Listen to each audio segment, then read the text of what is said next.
hits.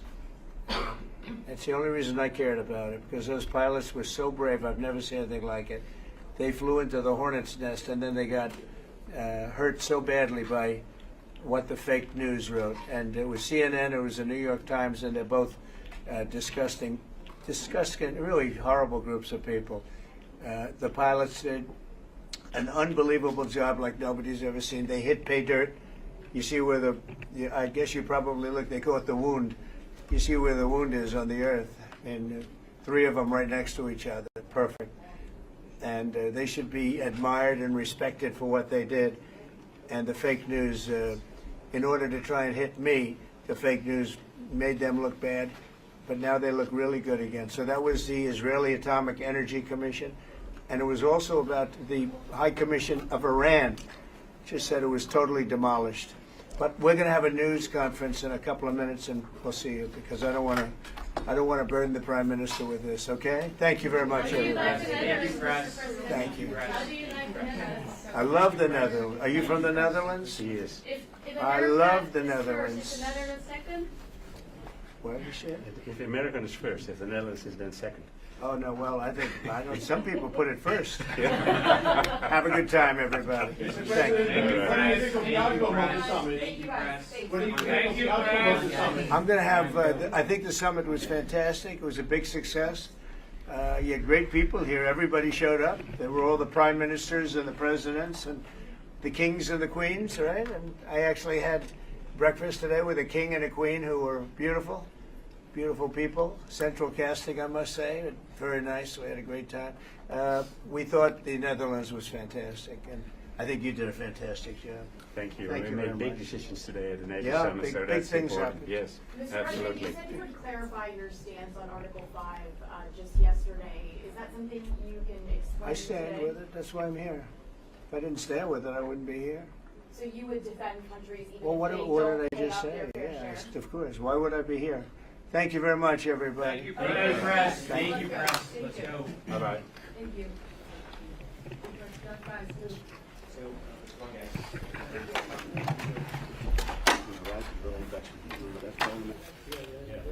Oh, is that right? Yeah. That's a natural issue. Yeah. Where's my next meeting, man?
The United States successfully carried out a massive precision strike on Iran's nuclear enrichment facilities, and it was very, very successful. It was called obliteration. No other military on earth could have done it, and now this incredible exercise of American strength has paved the way for peace with a historic ceasefire agreement late Monday, and we call it the 12-day war. Spoke to a few people. I guess that just sounded like the right name. It was a 12-day war. And we think it's over. I don't think they're going to be going back at each other. I don't think so. Not only have we dealt decisively with the critical threat of Iran's nuclear program, which was what I wanted. I said, Iran cannot have a nuclear weapon. I've said that for 15 years, long before I decided to do the political thing. But we've also reasserted the credibility of American deterrence, which is like no other. The people at NATO said there's never been anything. You know, I rebuilt the entire military during my first term. And we have a great military. We have great generals. Got to know the good ones and the bad ones. We kept the good ones. Over the past 2 days, I was honored to participate in the NATO leaders meeting and also had extremely good individual discussions with the King and the Queen, Secretary General Ruta, and the Prime Minister. Great discussions. Very knowledgeable people. Major focus of our conversations at the summit was the need for other NATO members to take up the burden of the defense of Europe, and that included the financial burden. As you know, it was 2%, and we got it up to 5%. And they said, a couple of them came up to me. One in particular said, "Sir, we've been trying to get it up to 3% for 20 years, and we haven't been able, and you got it up to 5%. So they're going to be, most of them, I guess almost all of them, are going to be contributing now 5%, a number that people are surprised at, but you need it today. The United States accounts for 2/3 of all NATO defense spending, and since I began pushing for additional commitments in 2017, believe it or not, our allies have increased spending by $700 billion. I said to people, you don't have any money, and a lot of them weren't paying. And so I started the process, and I picked it up as soon as I got back, which is 6 months ago. And following my election last November, almost all have accelerated plans to reach the 2%, 3%, 4%, and then ultimately, very quickly, 5%. And all of this is going to be done very quickly, almost immediately. You probably know this as well as I do. I'm sure they've been talking about it. It's really been a big focus. In a very historic milestone this week, the NATO allies committed to dramatically increase their defense spending to that 5% of GDP, something that no one really thought possible. And they said, "You did it, sir, you did it." Well, I don't know if I did it, but I think I did. This will be known as the Hague Defense Commitment, which is pretty good, pretty appropriate. When the allies reach this number, it will add more than $1 trillion a year. Think of that, $1 trillion per year to our common defense. And this is a monument really to victory, but it's a monumental win for the United States, because we were carrying much more than our fair share. It was quite unfair, actually. But this is a big win for Europe and for actually Western civilization. For years, past administrations failed to get most allies to contribute even the 2%. I remember when I came here, we had 4 countries that were up to 2%, and I remember Poland was there. A couple of them were there, and but most of them were. We had 28 at the time. As you know, it's increased a little bit, and they've agreed now to more than double their budgets in all cases. And Europe stepping up to take more responsibility for its security will help prevent future disasters like the horrible situation with Russia and Ukraine, and hopefully we're going to get that solved. Last week they lost 7,000 soldiers, mostly soldiers, but they're also getting hit in Kiev. They're getting hit in some of the towns also. And that means life. Life is disappearing also in the cities and towns. Should have never happened, would have never happened if I was president. Said it 1,000 times. And it never did happen. It's never even thought about. But it's vital that this additional money be spent on very serious military hardware, not bureaucracy, and hopefully that hardware is going to be made in America because we have the best hardware in the world. You saw that where 14 missiles were shot at us the other day, and they were very nice. They gave us warning. They said, we're going to shoot them. Is 1 o'clock okay? They said, it's fine.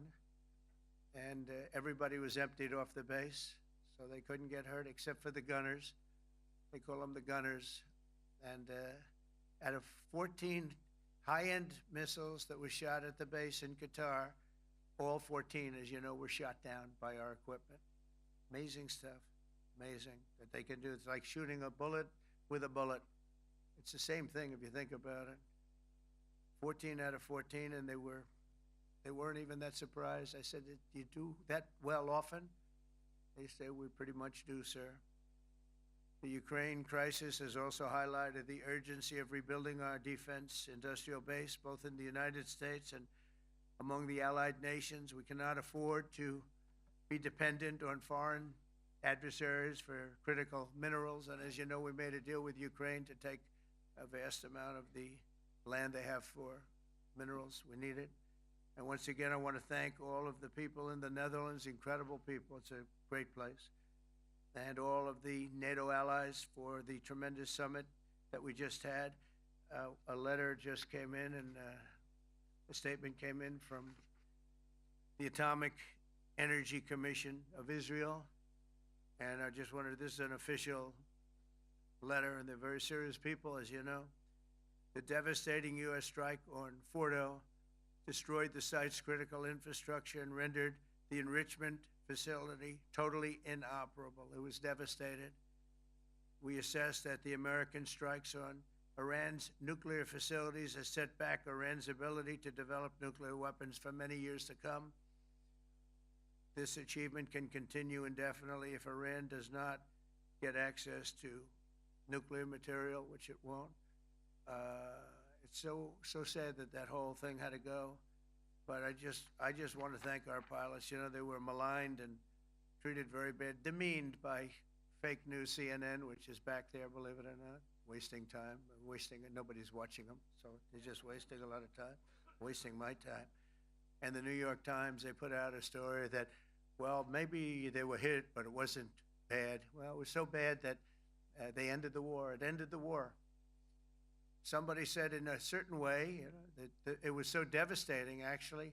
If you look at Hiroshima, if you look at Nagasaki, you know, that ended a war too. This ended a war in a different way, but it was so devastating.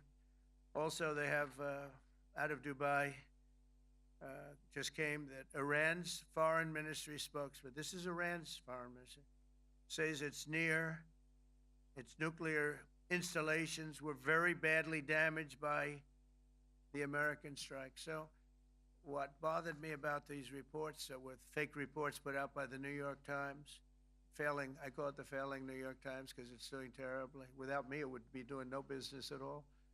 But, and by fake news, CNN and MSDNC, all of these terrible people, you know, they have no credibility. You know, when I started, they were at 94% credibility, the media. Now it's at 16%. And I'm very proud of it because I've exposed it for what it is. But when I saw them starting to question the caliber of the attack, was it bad? Well, it was really bad. It was devastating. They were obliterated. In fact, you can't get into the tunnels. They just put that over. That just came out. They can't. There's nothing. There's no way you can even get down. The whole thing is collapsed in a disaster. And I think all of the nuclear stuff is down there because it's very hard to remove. And we did it very quickly. When they heard we were coming, it was, you know, you can't move it. Very hard, very dangerous, actually, to move to. And they also knew we were coming, so I don't think too many people want to be down there knowing we're coming. With the bunker busters, as we call them, we're the only ones that have them. We have the best equipment, best nuclear equipment, and we have the best equipment in the world. And by the way, we can't forget our submarine, which was out there, submarines actually, but submarine was out there. We shot 30 rockets into an area, every single one of them. I think it was almost 400 miles away, I think, Pete, right? 400, and long. It was in the ocean, long ways away. and we shot a total of 30. Every single one of them hit within 9 inches from where it was supposed to be. It took out a lot because we didn't do just Fordo. We did 2 others in addition, which hadn't been completely destroyed. So we hit them with a submarine from hundreds of miles away. Amazing, just amazing equipment. Greatest submarines in the world. Nobody's even close. They're 20 years behind us when it comes to submarine technology. So that's one, and the other was from the Atomic Energy Commission, and they have about 3 or 4 of them now coming in from Atomic Energy Commissions from various places. But the one that we have that just came out, we released it a little while ago, was from the Israeli Atomic Energy Commission, but numerous of them are getting to see the site, and the site has been demolished. And again, we had these brave patriots, these incredible flyers, these people that can fly a plane better than anybody can fly a plane, going into very hostile territory, flying into the territory that has got more missiles and things pointed at it, but it was very stealth. They didn't get to see it. It was dark. That's the amazing thing about the shots. They hit the shots perfectly, and yet it was dead dark. There was no moon. There was no light. It was virtually moonless. It was very dark, and the shots were hit perfectly. But when they get demeaned, and they were very upset about it because they knew how strong it would be. Back in Missouri, the pilots flew about 36 hours, 2 ways, far distance, and in those incredible B-2s. And we then had the F-22s, and we had the F-35s, and we had other planes, and we had, I think, a total of 52 tankers. That means the big tankers, because the refueling was a lot for all of the different planes that we sent. Incredible operation, and I have to say, General Raisin Kane was incredible. That's why he beat ISIS, and we beat ISIS in a matter of weeks.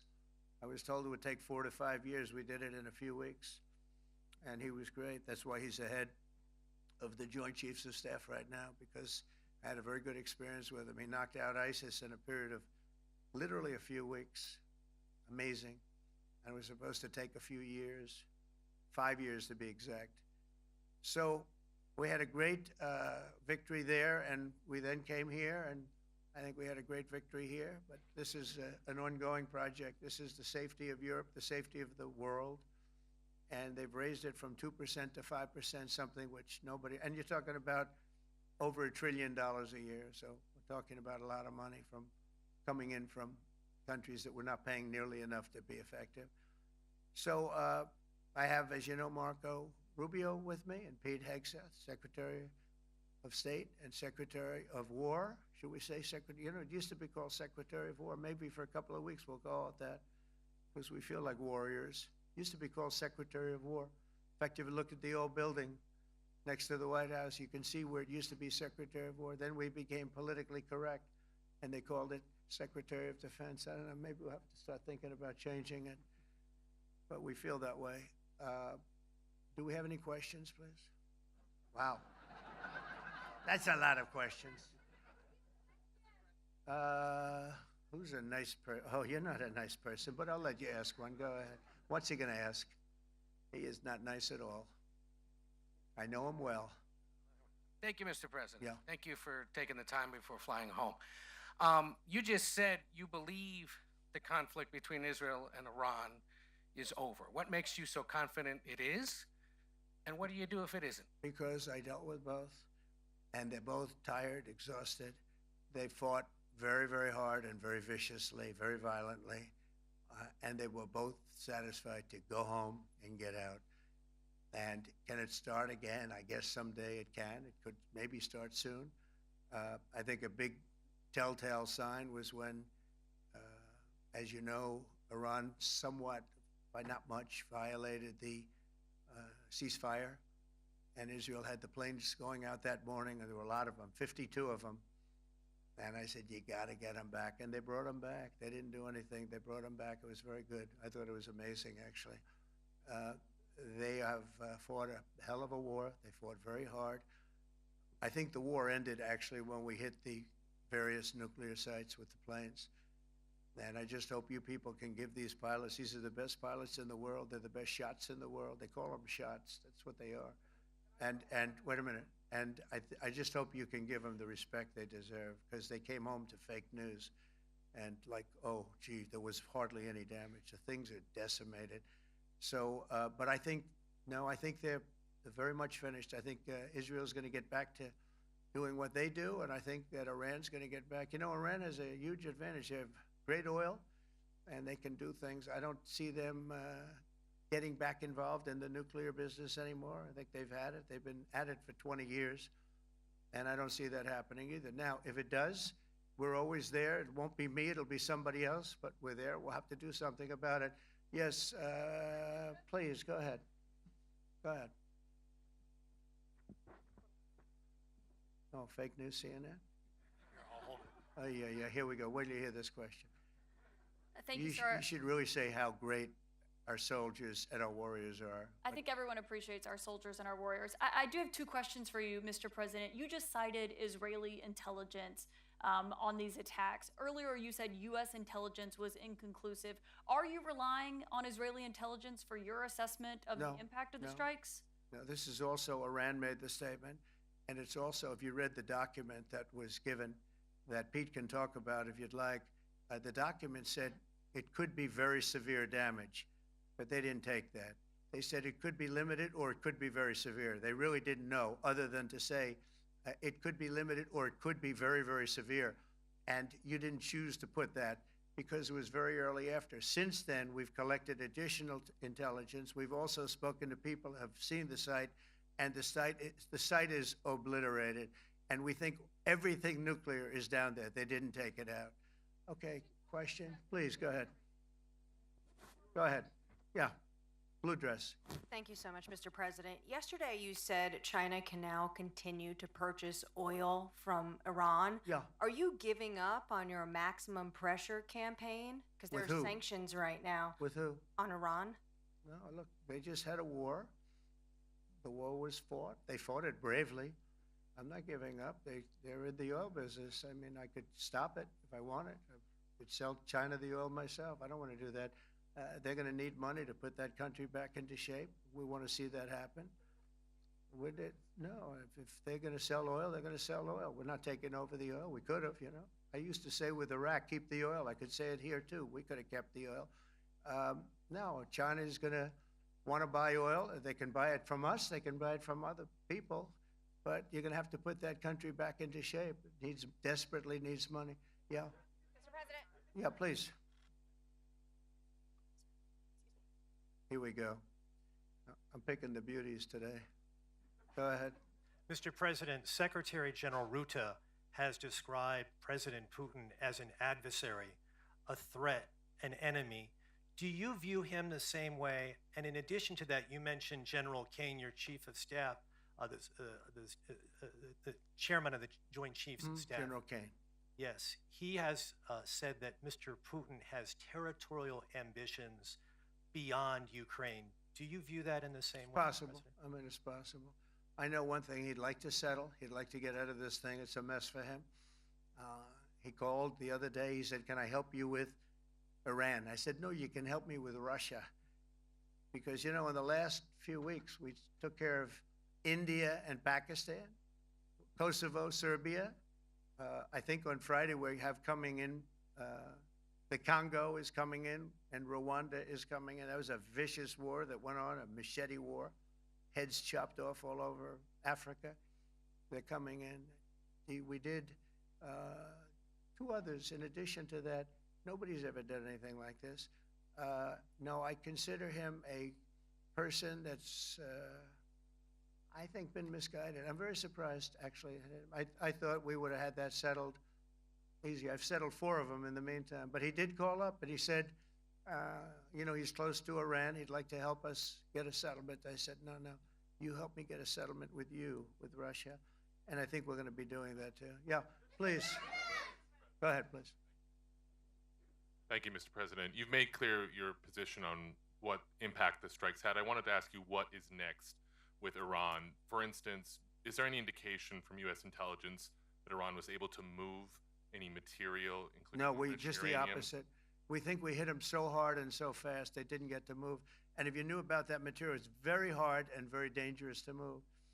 It's called in many people they call it dust, but it's very, very heavy. It's very, very hard to move.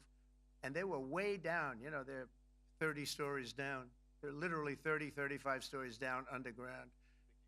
Oh yeah, we think we think it's covered with granite, concrete, and steel.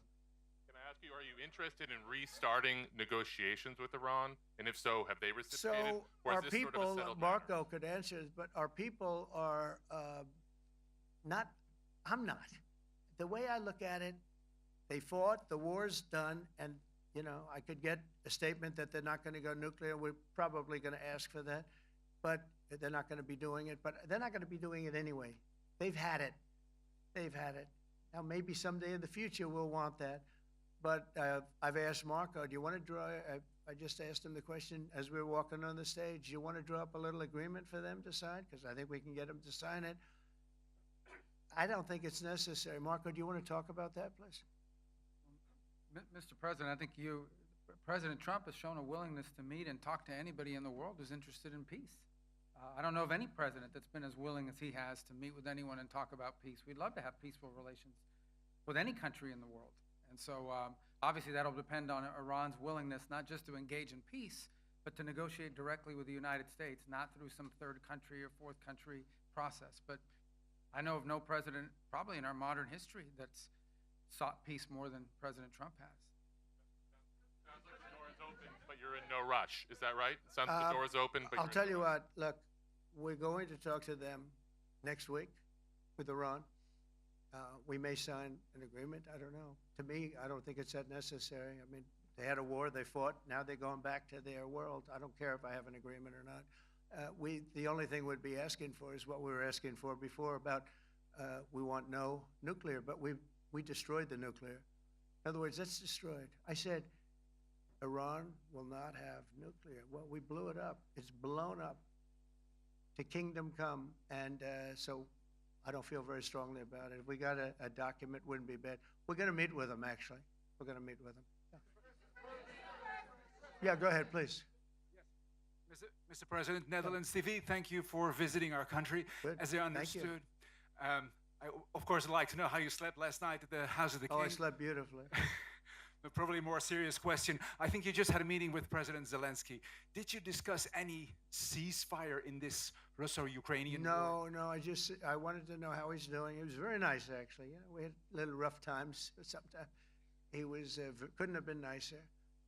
I think he'd like to see an end to this. I do. I think what I took from the meeting couldn't have been nicer, actually. But I took from the meeting that he'd like to see it end. I think it's a great time to end it. I'm going to speak to Vladimir Putin, see if we can get it ended.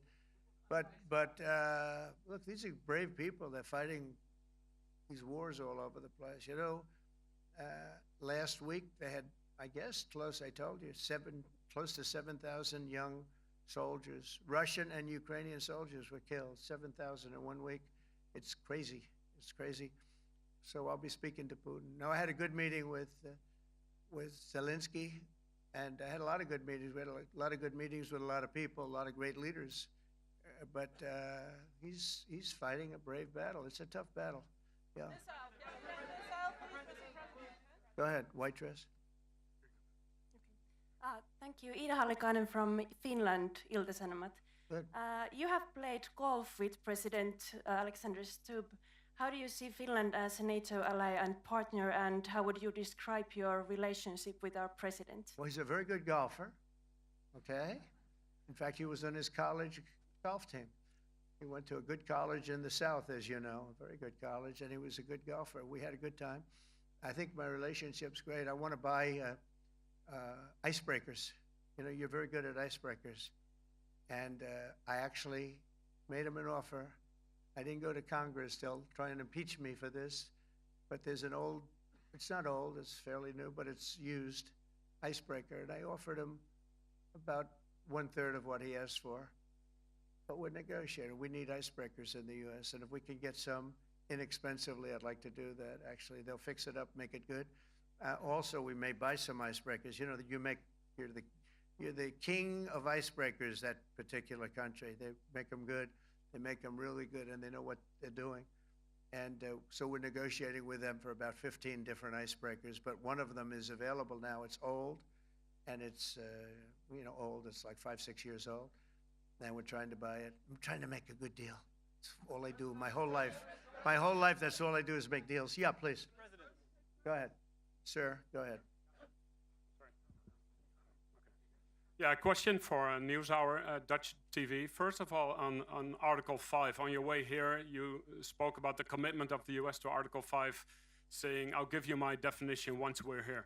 What is your definition, and may the U.S. commitment to Article 5 change in case some of the NATO members do not reach the threshold that was discussed today? My second question is following up on a colleague on Iran. What intel reports do say that everything over there was obliterated? Yeah, well, there are numerous of those reports, and they're coming out fast and furious. But the most respected ones we've already seen. And I will say that on a very confidential basis, they're looking at the reports, like numerous reports, and including people going to the site and checking the site. And they're going to be having, I guess you're going to be having over the next couple of days you're going to encapsulate it. But no, the site was obliterated, just like I said it was. And just like the pilots should be given credit for.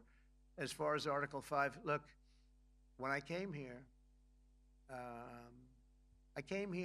because it was something I'm supposed to be doing, but I left here a little bit differently. I said, I watched the heads of these countries get up, and the love and the passion that they showed for their country was unbelievable. I've never seen quite anything like it.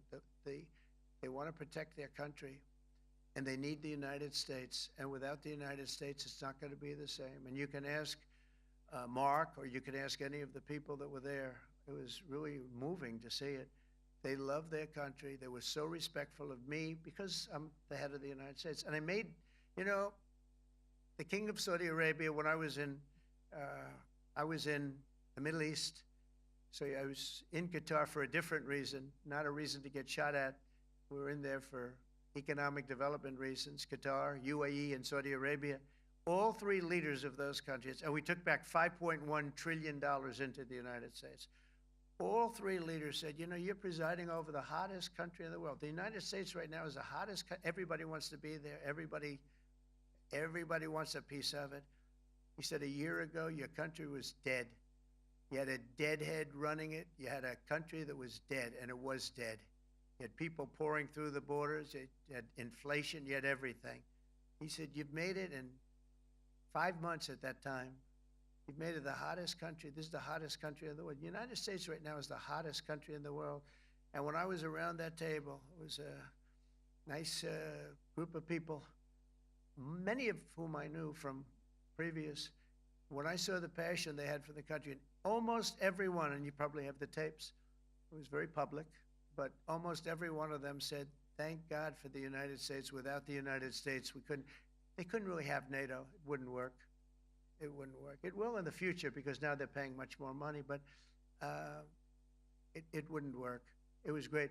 And I left here differently. I left here saying that these people really love their countries. It's not a ripoff, and we're here to help them protect their country. Okay, we'll do one or two more. Thank you, Mr. President. Yeah. A question on Spain. Are you satisfied with today's? Oh, I think Spain's terrible what they've done. No, I do. They're the only country that won't pay the full up. They want to stay at 2%. I think it's terrible. And they're doing very well. The economy is very well.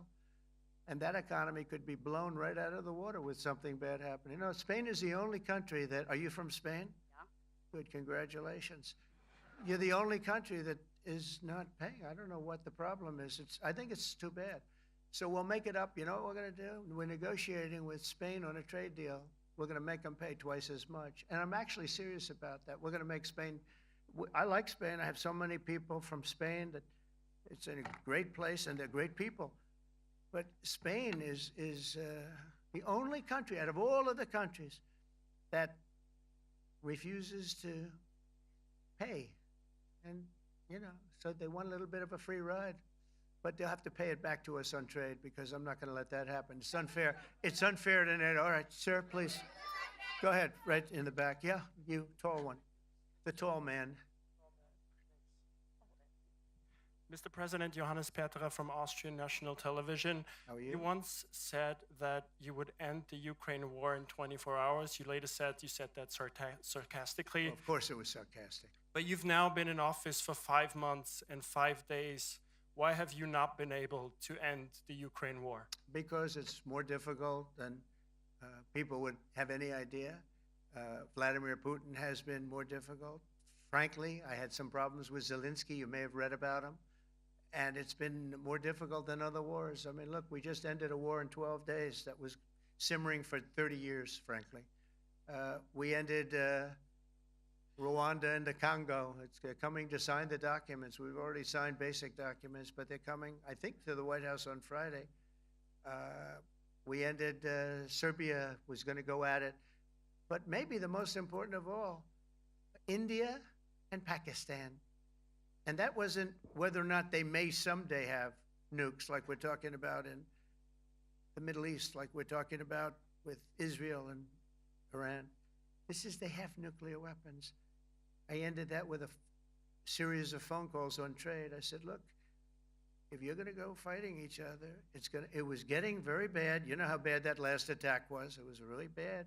If you're going to go fighting each other, we're not doing any trade deal. No, no, no, you have to do a trade deal. I said, we're not doing any trade deal. And in fact, I had the general, who was very impressive. The general from Pakistan was in my office last week. You know, Prime Minister Modi is a great friend of mine. He's a great gentleman. He's a great man. And I got them to reason. I said, we're not doing a trade deal if you're going to fight. And if you're going to fight each other, we're not doing a trade deal. And you know what? They said, no, I want to do the trade deal. We stopped the nuclear war. Go ahead. Go ahead, Jeff. Here's another beauty, Jeff. He's a beauty, all right. Go ahead. Mr. President, to follow up on Ukraine, will the United States contribute any more money to Ukraine's defense this year to the $5 billion that allies are giving? And one question, you had another meeting with the Dutch opposition leader, Mr. Wilders. Can you tell us about that meeting? And are you upset about his anti-Muslim stance? I'm not upset about it. It's just his view. He's unhappy with the way things are going in this country and various countries. He was an opposition leader, and I was asked to meet with the opposition leader by the people that are running. I think they have some deal where if you have a meeting, you're supposed to meet with an opposition leader. I said, that's strange. We don't do that. But I met with I didn't know him. He seemed like a very nice guy, but he's in opposition to the current people, and that was set up by the current people. So I assume when I met with the Prime Minister, you're supposed to meet with the opposition. We'll have to try that sometime in our country. Let's not do it. But I thought he was very good. As far as money going, we'll see what happens. There's a lot of spirit. Look, Vladimir Putin really has to end that war. People are dying at levels that people haven't seen before for a long time. Go ahead. Go ahead. White shirt. Oh, she's all excited. Okay. So, BBC News Ukrainian. I would Where like are you to from? ask you, I'm from Ukraine. Oh. So my question to you is whether or not the U.S. is ready to sell anti-air missile systems Patriot to Ukraine. We know that Russia has been pounding Ukraine really heavily right now. Are you living yourself now in Ukraine? My husband is there. Wow. And I can see you're very, it's amazing. And me with the kids, I'm in Warsaw actually, because he wanted me to be Is your there. husband a soldier? No? He is. He's there now? Yeah. Wow. That's rough stuff, right? That's tough. And you're living here? In Warsaw. And you're a reporter? I am. Good. So let me just tell you, they do want to have the missiles, okay, as they call them, the Patriots. And we're going to see if we can make some available. They're very hard to get.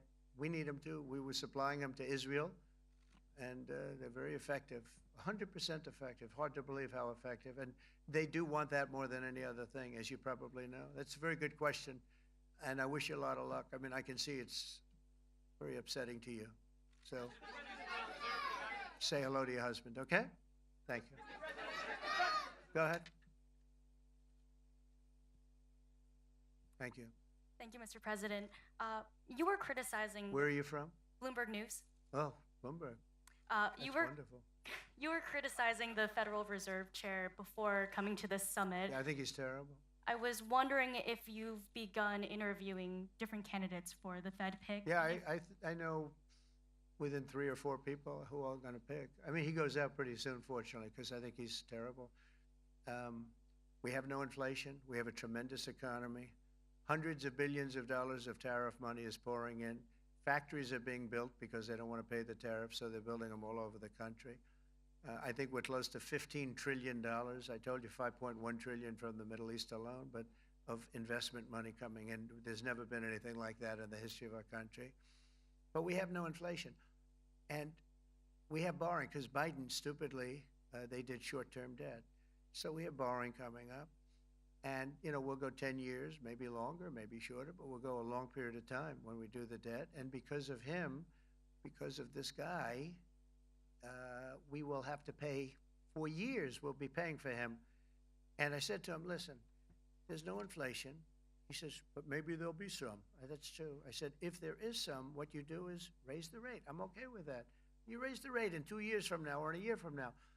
But because the rate's high, we have to pay more for debt. It's pretty equal. In other words, if it's 4%, it's 4%. If you drop it a point, you'll pay 3%. So it's fairly equal, not necessarily, but fairly equal. So we're going to end up paying maybe 2 points or 3 points more. 3 points would be about $900 billion a year because of this very average mentally person. He's an average mentally person. I'd say low in terms of what he does, low. Low IQ for what he does, okay? Wait, so instead of paying $900 billion, we don't want to pay 900 just because he doesn't want to lower the rate. I said, if there's inflation in 2 years or 3 years or 1 year from now, you raise the rate and you take care of the inflation, among other things. But he's probably a very political guy, I guess. I don't know. I think he's a very stupid person, actually. All right, one more. Let's go. How about you? Go ahead. She looks so happy and everything. Thank you. That's why I I'm picked from her. Spain too. I'm Ana Bu from La Vanguardia. I wanted to know if You're where from? Spain too. Ah. I wanted to know if you want to That's the Spain negotiate. corner right there. Shouldn't have said that. That's okay. I do like Spain, by the way. I think it's unfair that they're not paying, but go ahead. Are you going to negotiate directly with Spain about? I'm going to negotiate directly with Spain. I'm going to do it myself. They're going to pay. They'll pay more money this way. You should tell them to go back and pay. You're a reporter? Tell them to go back. They ought to join all of those countries that are paying 5%. Spain's going to be just about the only one that's not. They were the most hostile toward doing it. It just doesn't make sense to me. Okay, all right, Kelly, go ahead. Here we go. Here's another one. Hello, sir. Thank you very We much. got them all today. Okay. So, Mr. President, you talked about expecting some on-the-ground assessments at Fordo and other Yeah. sites. Now here- Is that here again. Israeli and U.S.?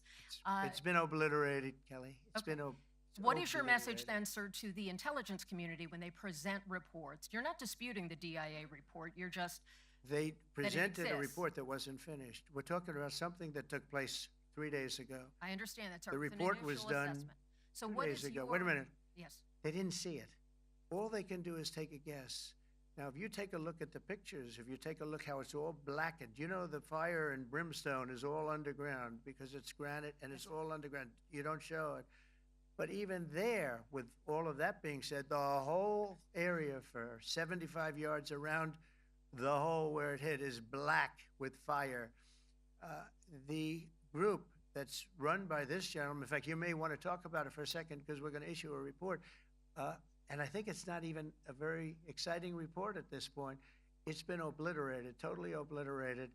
And they did a report, but it was like, if you look at the dates, it's just a few days after it Understood, happened. sir. So they didn't see it. They said it may be very severe. Go ahead. Understood. Do you have a message for the intelligence community, though, in terms of unvarnished information getting to you, that it's not I don't just- really have a message.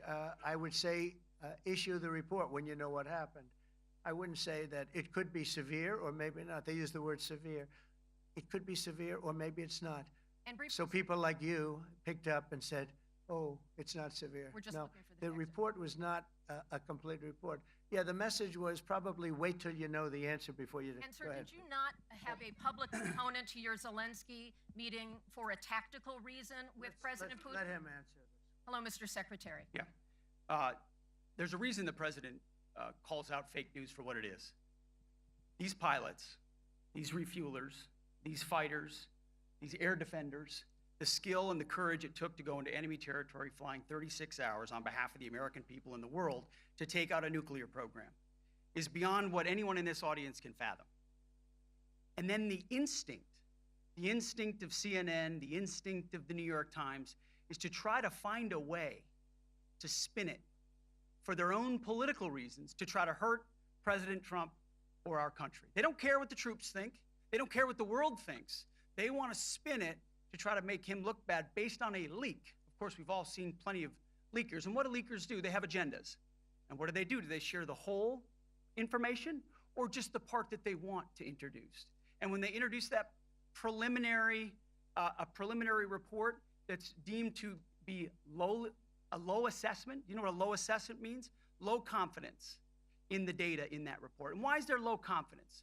Because all of the evidence of what was just bombed by 12 30,000-pound bombs is buried under a mountain, devastated and obliterated. So if you want to make an assessment of what happened at Fordo, you better get a big shovel and go really deep, because Iran's nuclear program is obliterated. And somebody somewhere is trying to leak something to say, oh, with low confidence, we think maybe it's moderate. Those that dropped the bombs precisely in the right place know exactly what happened when that exploded. And you know who else knows? Iran. That's why they came to the table right away, because their nuclear capabilities have been set back beyond what they thought were possible because of the courage of a commander-in-chief who led our troops, despite what the fake news wants to say. But you're not disputing the report said what it said, even though it was initial. The report said what it said, and it was fine. It was severe, they think, but they had no idea. They shouldn't have issued a report until they did. But we've gotten the information. I think Pete said it better than you can say it. And you know, you should be proud, you, especially you, should be proud of those pilots, and you shouldn't be trying to demean them. No, there's Those pilots flew at great risk, a big chance that they'd never come back home and see their husbands or their wives. Let me just tell you, you and NBC, fake news, which is one of the worst, and CNN, New York Times, are all bad. They're sick. There's something wrong with them. You know what? You should be praising those people instead of trying to find some. By getting me, by trying to go and get me, you're hurting those people. They were devastated. You know, I got a call from Missouri, great state, that I won 3 times by a lot. And I got a call that the pilots and the people on the plane were devastated because they were trying to minimize the attack. And they all said it was hit. But we don't think it was really maybe hit that badly. And they were devastated. They put their lives on the line, and then they have, and I'm not referring to you, but real scum come out and write reports that are as negative as they could possibly be. It should be the opposite. You should make them heroes and heroines. You should make them really people that they were so devastated when they heard this news. And you know what they said? One of them, I spoke to one of them, said, "Sir, we hit the site. It was perfect. It was dead on," because they don't understand fake news, because they have a normal life, except they have to fly very big, very fast planes. But it's a shame. You should be making them heroes. All right, in the back. Go ahead, back, white, yeah. White jacket, yeah. Go ahead, give my mic. Hello. Deborah Haynes from Sky News. Good. Mark Rutte, the NATO chief, who Mark. is your friend, he called you daddy earlier. Do you regard your NATO allies as kind of children? No, he likes me. I think he likes me. If he doesn't, I'll let you know. I'll come back and I'll hit him hard, okay? No? But do you He regard- did it very affectionate. Daddy, you're my daddy. Do you regard your NATO allies, though, as kind of like children, and they're obviously listening to you and they're spending more, and you're obviously appreciative of that, but do you hope that actually they're going to be able to defend themselves, defend Europe on their own without I think the they need United help a little States. bit at the beginning, and I But think in they'll the- be in able the to. end- And I think they're going to remember this day.